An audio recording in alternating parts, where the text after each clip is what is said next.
Salut à tous les amis, c'est Guillaume. J'espère que vous allez bien, que vous passez une bonne journée ou une bonne soirée. Et je vous retrouve dans cette nouvelle vidéo pour vous parler d'un nouvel alcool coréen qui s'appelle le Maeshil. Maeshilju en coréen. En français, on dirait juste Maeshil. Donc le Maeshil, qu'est-ce que c'est? Donc c'est un alcool très répandu en Corée du Sud, hein. Si vous vous souvenez, dans ma vidéo précédente, j'ai acheté dans un supermarché de quartier. On peut également en acheter dans les Pyeonijum, hein, dans les petits convenience stores, les supérettes de quartier, comme les CU, les JS25, et les 7-Eleven.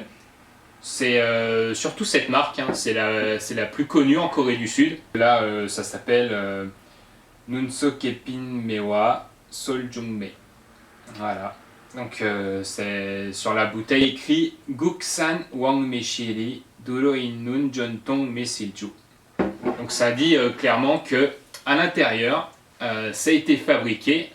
Je vous montrerai un peu plus. On voit les prunes à l'intérieur. Donc on a utilisé des prunes coréennes pour faire cet alcool. Donc en Corée du Sud, le Maeshilju, ils appellent ça un vin de prune ou une liqueur de prune. Ça dépend. Nous, on dirait plus que c'est une liqueur de prune. Donc, comment le Maeshil est fabriqué? En fait, on va revenir au principal alcool coréen, le soju, parce que le Maeshil, généralement, est fabriqué à partir de soju. Donc on met en général 3 litres de soju dans des jarres, on ajoute 100-150 g de sucre et on ajoute 1 kg ou 2 kg de prunes.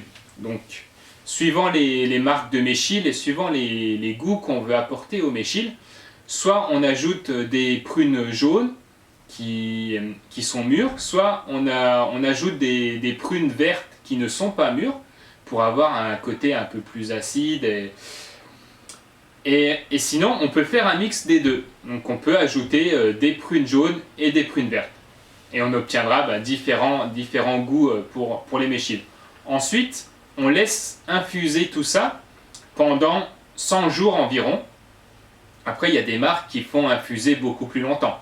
Pour avoir plus de goût, pour avoir des goûts plus prononcés, on peut laisser âger plus longtemps. On peut également faire âger le Maeshil dans des barriques en bois. Donc ça apportera un petit côté boisé en plus d'épices et ce genre de complexité. Donc ici c'est un soju c'est un Maeshil qui est assez commercial. Donc là c'est fabriqué dans des fûts en inox. On met le soju, on met les prunes, et puis on laisse tout ça pendant une centaine de jours, et ensuite on embouteille directement. Mais c'est quand même quelque chose de très sympathique. C'est un petit goût, sucré, c'est un peu sucré, et il y a pas mal d'acidité, mais quand on le boit, on s'attend pas, c'est pas du soju. On va être clair là-dessus. Boire du Maeshil et boire du soju, on est vraiment dans des mondes opposés. Et du coup, on va tester tout ça. J'ouvre la bouteille devant vous.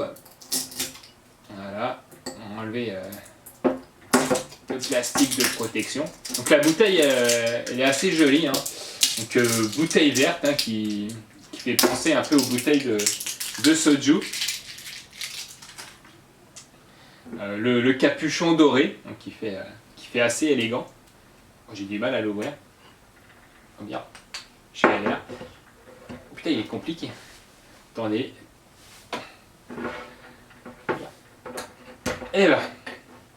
Et voilà, on ouvre la bouteille. Donc maintenant, c'est le moment de goûter ce Maeshil. Donc je vais verser délicatement le Maeshil dans un verre traditionnel coréen. Donc moi j'adore ce genre de verre coréen en porcelaine, et puis les traditionnels petits supports comme j'ai ici dans la vidéo. Donc on verse délicatement et on va goûter tout ça. Donc de retour pour le testing. Donc on va d'abord le mettre au nez. Donc là au nez on sent tout de suite une certaine douceur. On sait que ça va pas être aussi hard que le soju.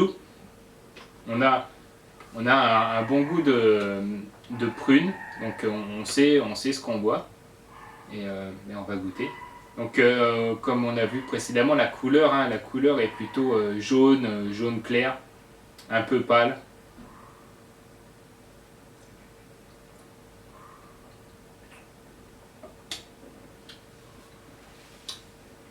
Ouais. Donc c'est un produit qui est assez acide, hein. On a une grosse acidité. Donc si vous aimez pas trop les boissons acides, ça va être peut-être un peu trop pour vous. Mais il y a quand même un aspect sucré derrière et le fruit. Donc à vous d'essayer.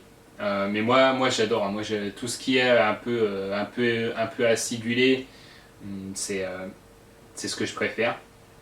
Ça, les Coréens en fait ils utilisent beaucoup le mechil pour cuisiner dans des sauces. En général ils utilisent soit du mechil non alcoolique, donc juste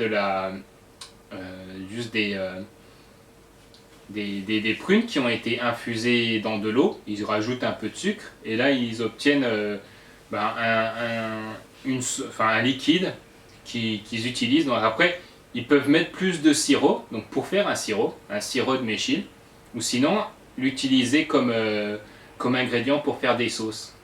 Sinon il y a beaucoup de Coréens qui utilisent également les prunes, les mechil, pour faire du thé. Donc le mechil, il y a beaucoup d'utilité dans la gastronomie coréenne. Donc soit pour faire des boissons, soit pour cuisiner, ou alors juste se mettre une murge au mechil. Donc en général le mechil, on boit ça avec des plats qui sont un peu épicés, parce que ça a un petit goût sucré, donc ça adoucit un peu le palais.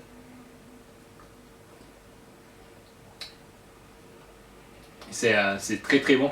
En plus celui-là c'est un mechil, je pense que c'est le mechil le plus connu en Corée, donc un peu industriel. Après il y a d'autres mechils de meilleure qualité.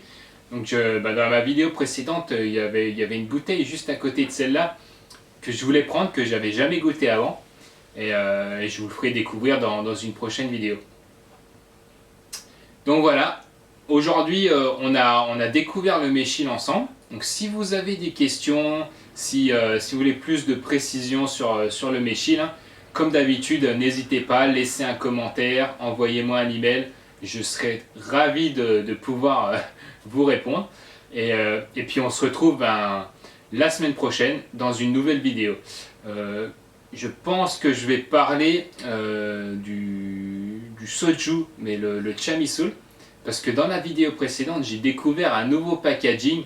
Si vous vous rappelez bien, retournez voir la vidéo. Il y a un packaging de soju qui m'a choqué, et je vous l'introduirai dans la prochaine vidéo. Sur ce les amis, je vous laisse, et comme d'habitude, hein, Kombe!